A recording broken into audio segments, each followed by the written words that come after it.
வீட்டில் எவ்வளோ காய்கறி இருந்தாலுமே என்ன சமைக்கன்னு யோசிச்சே டைம் ஃபுல்லாக போயிடும்.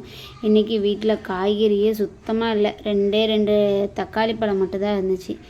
என்ன குழம்பு வைக்க ஒன்றுமே இல்லைன்னு யோசிக்கிற டயத்தில் நமக்கு கை கொடுக்குறது என்னது, ரசம் தானே. அந்த ரசம் வச்சு சேப்பக்கிழங்கு வீட்டில் இருந்துச்சு, அந்த கிழங்க ஃப்ரை பண்ணிடலான்னு ரெடி பண்ணியிருந்தேன். அதுக்கு 2 விசில் குக்கரில் எடுத்து வச்சுட்டு சைடில் ஆம்லேட்டுமே போட்டுட்டேன். இது ரொம்ப நாள் ஆச்சு இந்த செஞ்சது. என் பசங்களுக்கு ரொம்ப பிடிக்கும். அவிச்சு வச்சதை 2 கட் பண்ணிவிட்டு சிக்கன் 65 மசாலா, 2 ஸ்பூன் கடலை மாவு, 1 ஸ்பூன் கார்ன்ஃப்ளவர் மாவு, தேவையான உப்பு, அப்புறம் கருவேப்பிலை சேர்த்து ஒரு 10 நிமிஷம் வச்சுட்டு பொரிச்சு எடுத்திங்கன்னா சூப்பராக இருக்கும். இது டீ காஃபி கூட அதை சாப்பிட்றதுக்கு சூப்பராக இருக்கும். அப்புறம் இந்த ஸ்டிக்கர் வாங்கி ரொம்ப நாள் ஆகிட்டு, வாங்கினது எதுக்கோ, பட் பூஜை ரூம் எனக்கு ஓப்பனாக தான் இருக்குது. அந்த ஸ்லாப்மே ரொம்ப அழுக்காகிக்கிட்டே இருந்துச்சு. சரி அதுக்கு ஒட்டிடலான்னு சொல்லிட்டு ஹஸ்பண்ட் ஹெல்ப் பண்ணாங்க. அவங்க தான் ஃபுல்லாக ஒட்டி கொடுத்தாங்க. சூப்பராக இருந்துச்சு. பிடிச்சிருந்தா லைக் அண்ட் சப்ஸ்கிரைப் பண்ணுங்கள். நெக்ஸ்ட் வீடியோவில் பார்க்கலாம். பாய்.